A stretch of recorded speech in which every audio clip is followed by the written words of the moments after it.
What is up, my beautiful gemstones? Welcome back to my channel, and if you're new here, thanks for checking us out. My name is Gemma Jade, but today we are going to be discussing cursed and haunted rooms. Now, I have been sick in bed all week. My voice is very nasally. I'm very congested and stuffy. I don't sound that good. I don't feel good at all. But if I didn't force myself to film this today, I wouldn't have been able to get it edited or filmed over the weekend. And then I would have no upload for Monday. So I'd rather push myself while I'm sick to get the upload out for you guys. So bear with me. I know the nasal voice is irritating, but probably not as any more irritating than a lot of y'all say my voice normally is. So we've talked about haunted houses and properties here on this channel so much, and in fact, it's one of the most common things I discuss because so many of you seem to love to hear about the encounters I come across about these things. I wanted to talk to you all about something a little bit lesser known, and that's the concept of haunted rooms. Believe it or not, this occurrence isn't as rare as you'd think, and much of the time, even in houses that are believed to be haunted, there's normally one room or space where most of the phenomena takes place.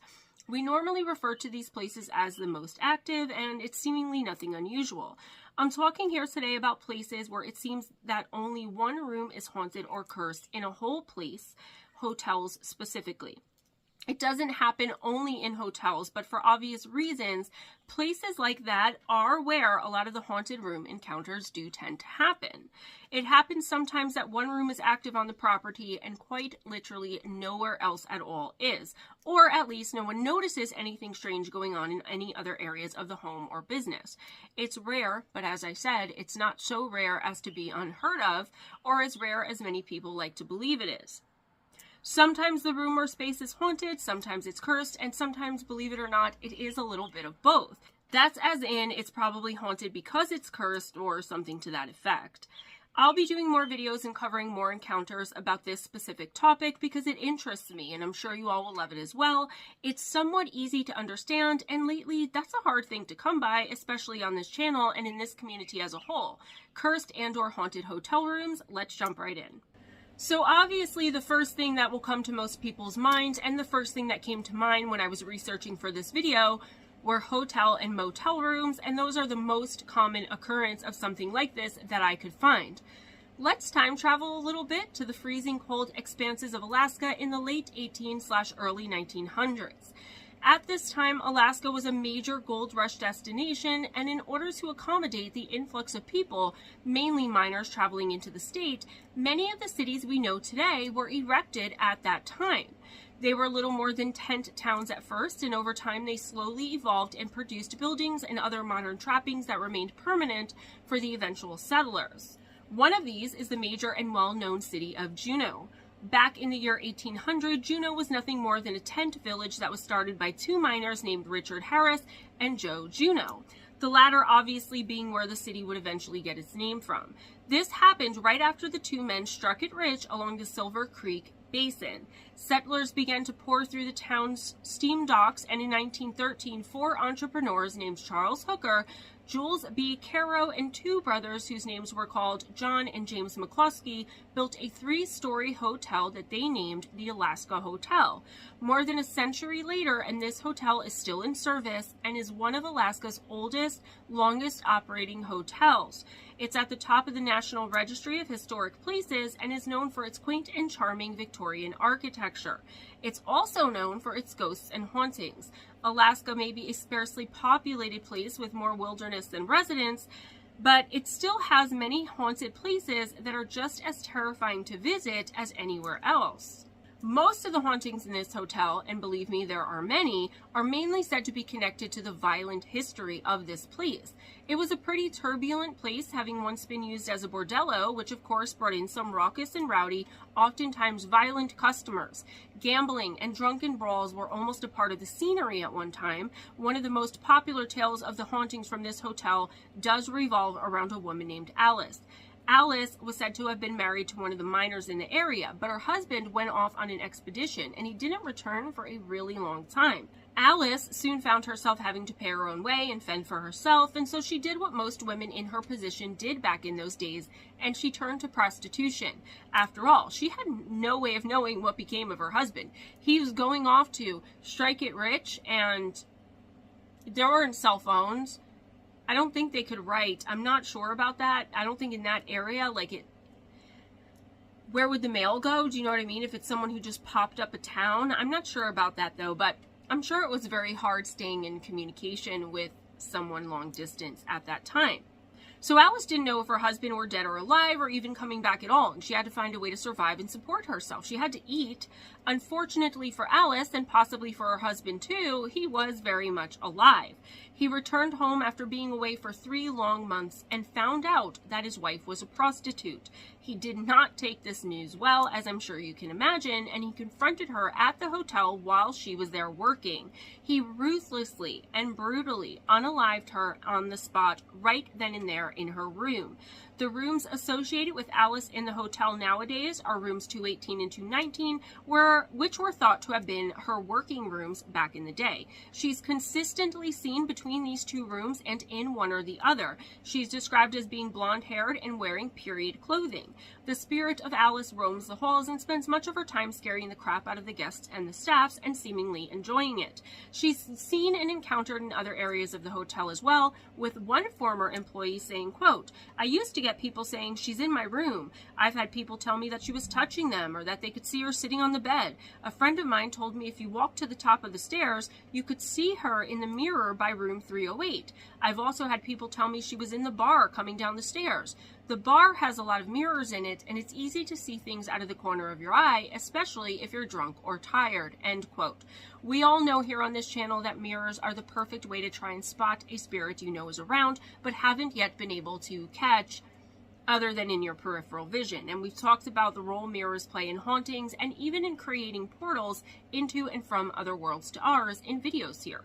Whether or not the actual story of Alice is true, room 219 in particular seems to be a place permeated with supernatural forces and paranormal activity. Housekeepers who clean the room often say things disappear into thin air and reappear later in impossible places, and a lot of the time it happens right before their eyes while they're watching as they're in the room. Most of the people who come into contact with that room for whatever reason also say there's an intense feeling of dread and melancholy that literally pervades the air inside of it.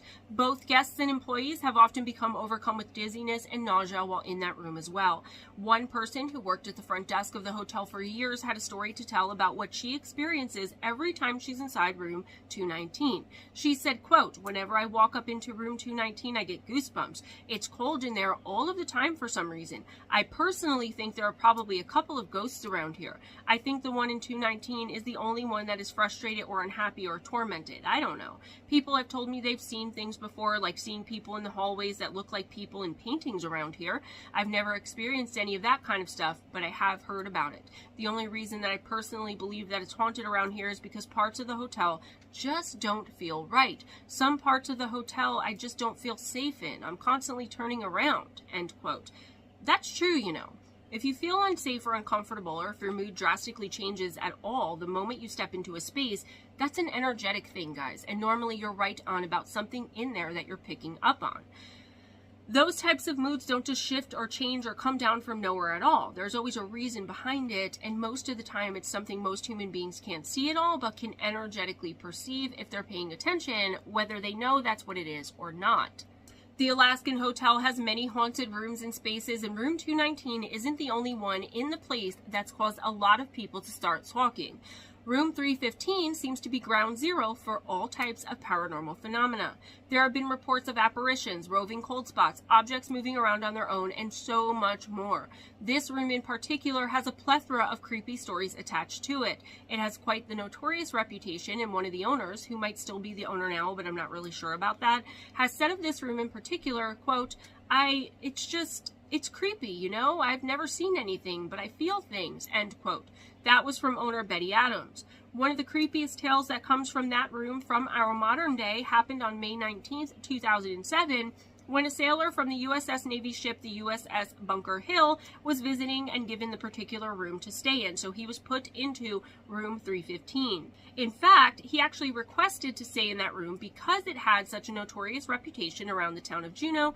His request was immediately obliged, because why not? Immediately after he checked in, guests in neighboring rooms heard a loud and disruptive commotion coming from room 315. The sailor threw himself out of the third floor window of the hotel room, seriously injuring himself in the process. He had, quote, injuries all over his body from head to toe, end quote. One guest who was staying in an adjacent room, but who saw the room right after the sailor had jumped out of the window, said of the scene, quote, the walls were covered in blood. It looked like something very bad had happened in there, and I don't know what it was, but it did not look normal, end quote. Investigators from the United States Navy then moved in and took over the investigation, but as you can imagine, nothing ever came from it. They basically did what they're known for doing and swept everything under the rug, but aforementioned hotel owner Betty Adams said of the aftermath, quote, his mother called me from Arizona and said, what do you mean renting a room that is haunted? You nearly killed my son. And I said, I really, really had nothing to do with that, end quote. I mean, listen, guys, if you go out of your way to rent a haunted hotel room or to be in a haunted space, you can't blame anyone else for what happens next. Now, if the hotel or the Airbnb or whatever it is renting out these rooms surreptitiously and not talking about the phenomenon or anything going on that, you know, about haunted or paranormal activity, then that's kind of a different story, and I would try to hold them accountable and say that they are absolutely accountable. But if you're going there looking for a haunted room or a spook and you get more than you bargained for, that's on you. Messing around with things you don't understand and that you don't know about. Could this have been an elaborate attempt by the sailor at taking his own life? Could something have thrown him out of the third-story window that night? Or could he have seen something so terrifying or so horrible that he thought death would be preferable than to have to be near whatever it was for even a second longer? There's also the option of mind control or compulsion, but obviously we're never going to actually get the answer. Even though the sailor survived, he was gravely injured, and as far as I could find, I did a lot of research trying to find more information about the hotel owner now and who this person was, but I could never find any information about him, the sailor himself, actually coming and speaking out about this. As far as I can tell, he never told anyone, at least not publicly, what happened that night or what he experienced or saw. Room 315 in particular is said to be just dripping with an overwhelming feeling of malevolence and menace. Due to this, many guests who end up being given that room for their stay end up requesting to be moved. Many people have come forward and said that when they've stayed in that room, they walked into the bathroom and the whole room appeared to be suddenly in an all-Victorian style, which is not what it's supposed to look like, as obviously it's been modernized since the time it was built. It eventually does phase back to its more modern look right before the eyes of the confused and more than likely terrified guests. And it seems to me almost as if the past and everything bad that had ever happened in that room is somehow like seeping through the walls or something. Even I would be creeped out if I saw something like that.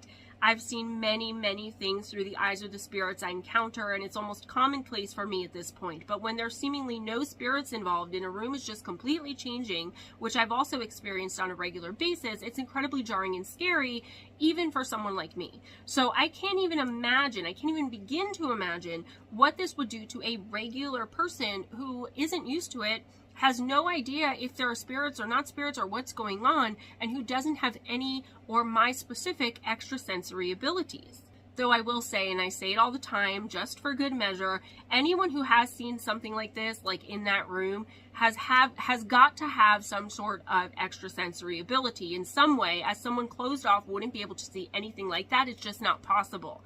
This goes back to my theory about sensitives being unknowingly lured to haunted places without realizing why they're there or why they've gone, why they've moved in or were attracted to that home or whatever it is in the first place. I could talk all day and do probably several videos about the hauntings in the Hotel Alaska alone, but let's move on from the Hotel Alaska to another haunted place with haunted rooms, the Hotel Colorado.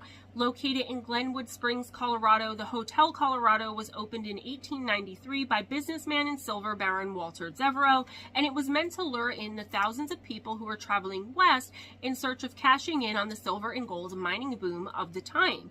Glenwood Springs itself had only been created a few years earlier as a tent town for the miners passing through, just like Juneau, but became something so much more very quickly.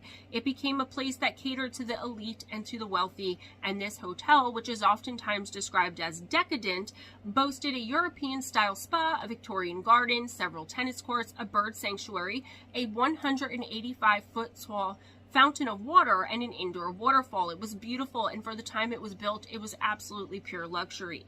It's been used for other things throughout the years, though.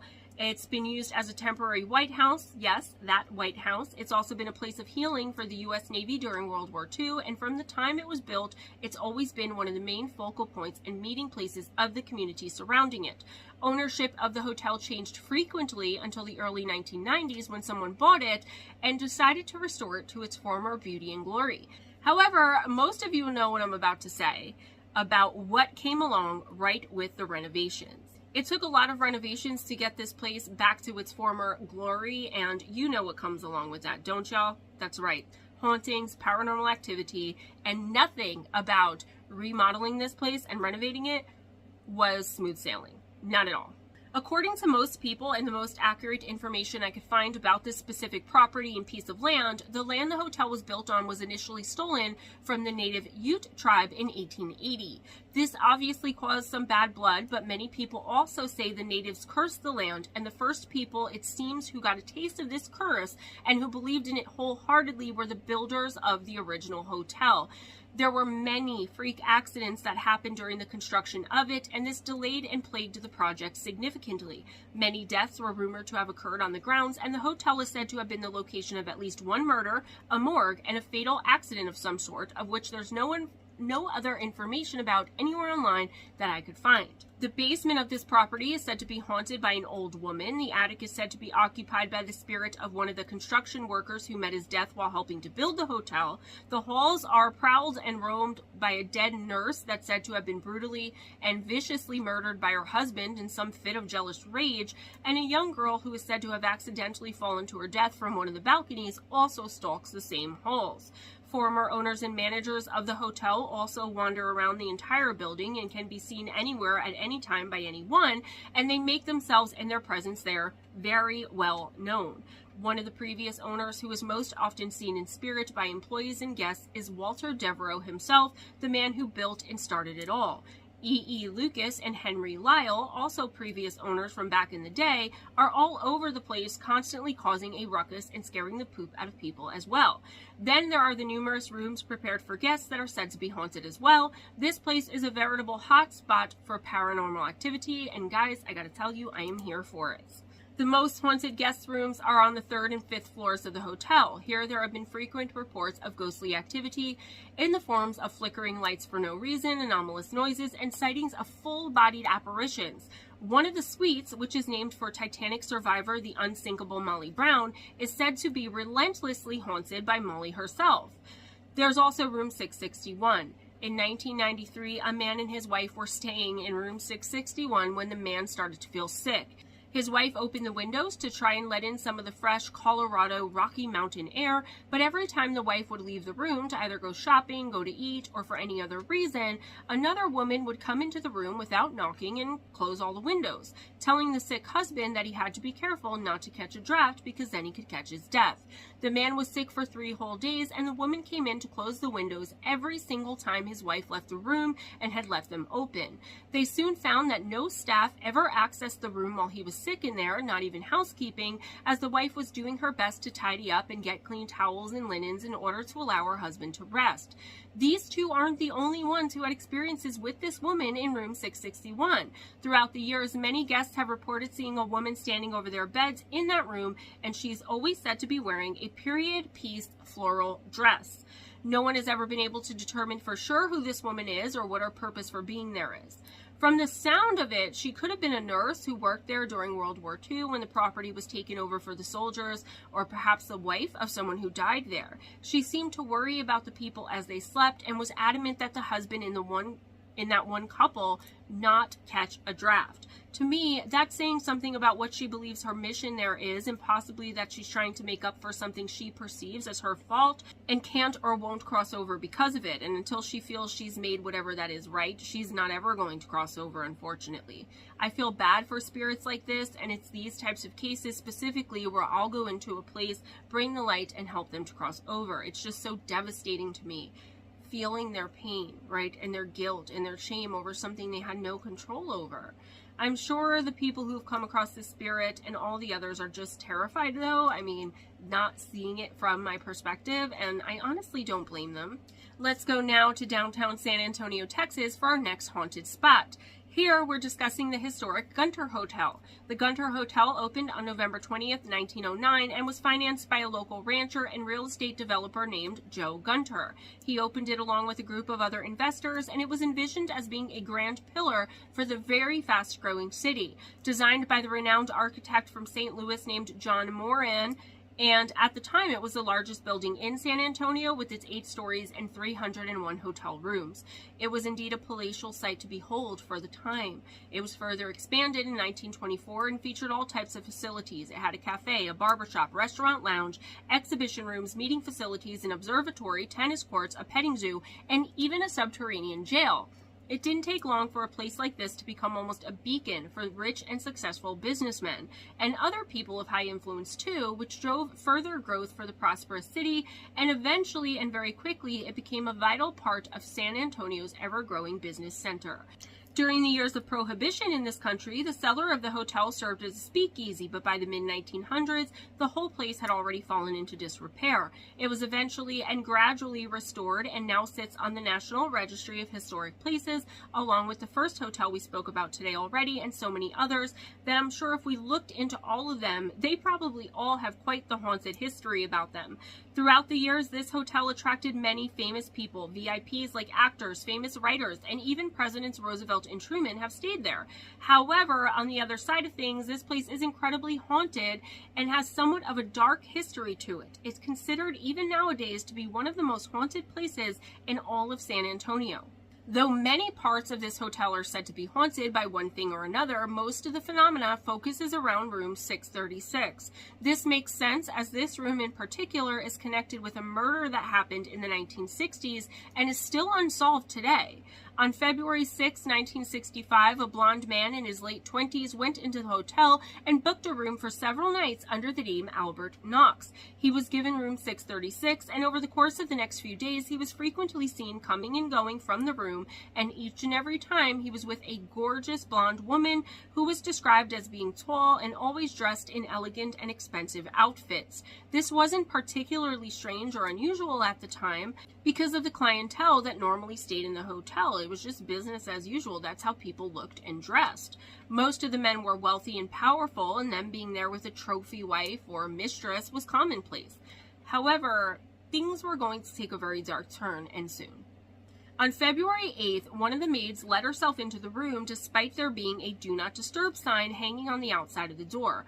For whatever reason, she decided to ignore the sign, but she would quickly regret that decision once she stepped inside of the room. She found the man called Albert Knox standing next to the bed and staring down at it, with the bed itself covered in blood.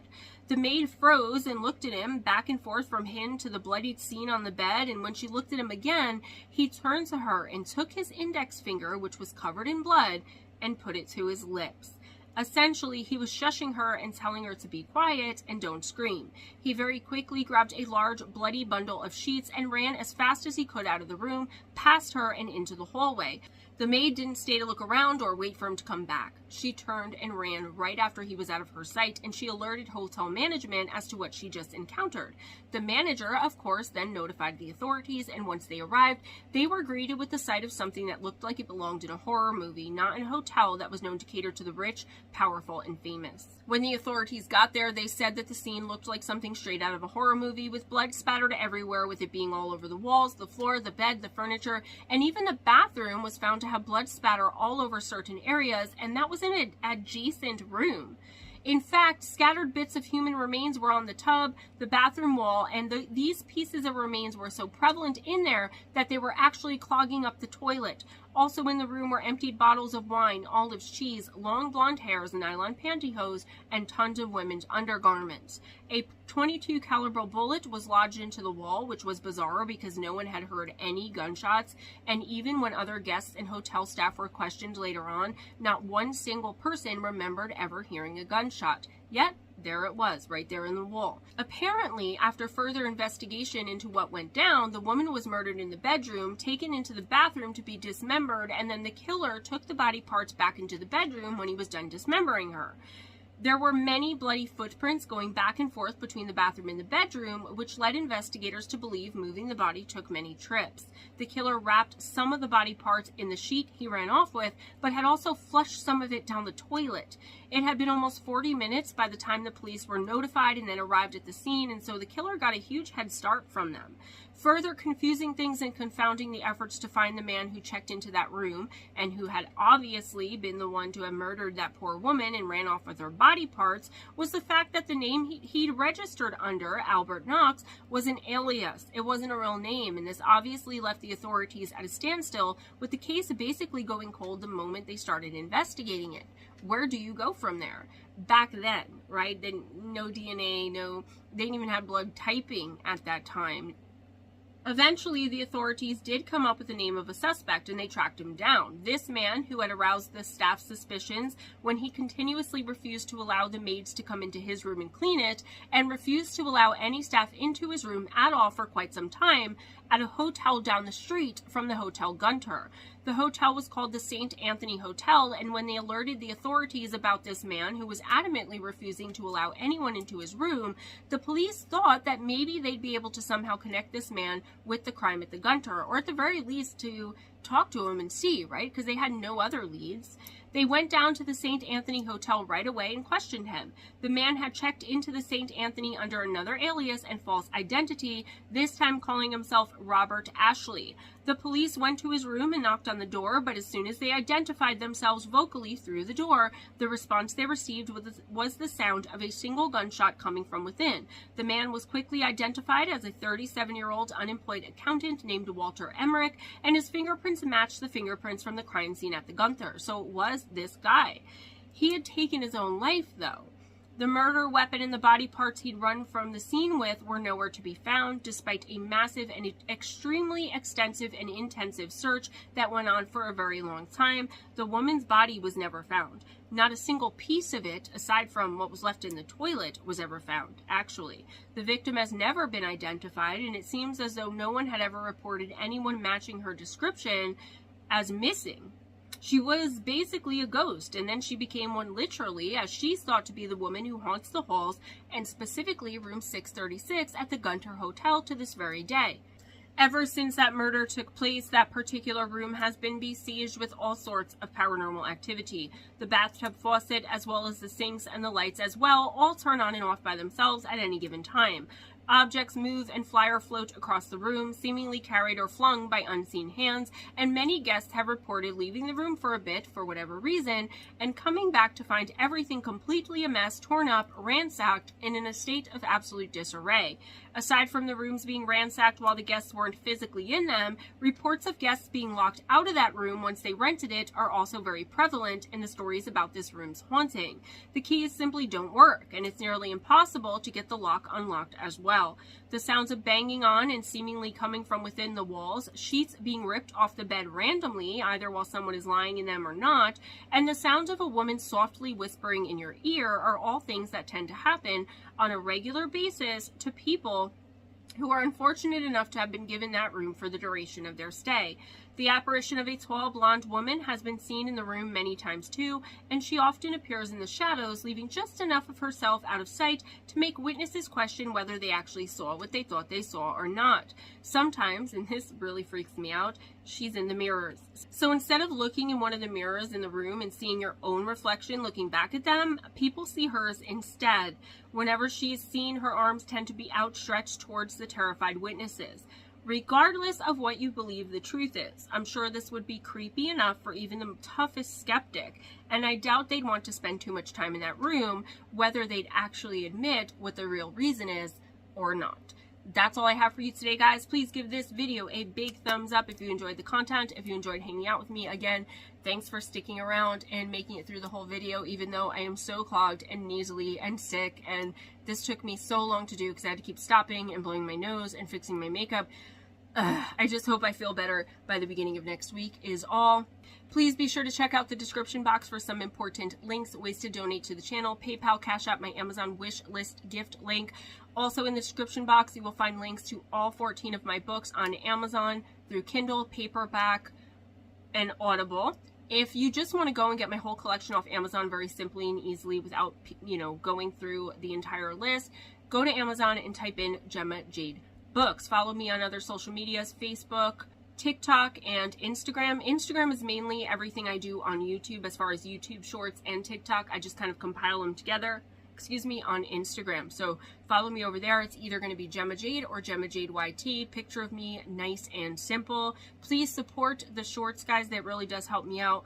Watch the videos all the way through. Leave at least 7 characters in the comments. That's what we need to like kind of click the algorithm on. Go back and watch things that you haven't seen. You know, I have thousands of videos on this channel, not just shorts either. You know, I have a lot. I've been putting out videos sometimes twice a week for years now. So there's a lot of content if you know what you're looking for. I'm going to be doing another listener encounters. If you guys want to send me in your stories, if you want information on products I sell, services I offer, for personal intuitive oracle readings, either through video chat or remotely where you don't even have to be there. I just need your info, send you a private link, you pay me.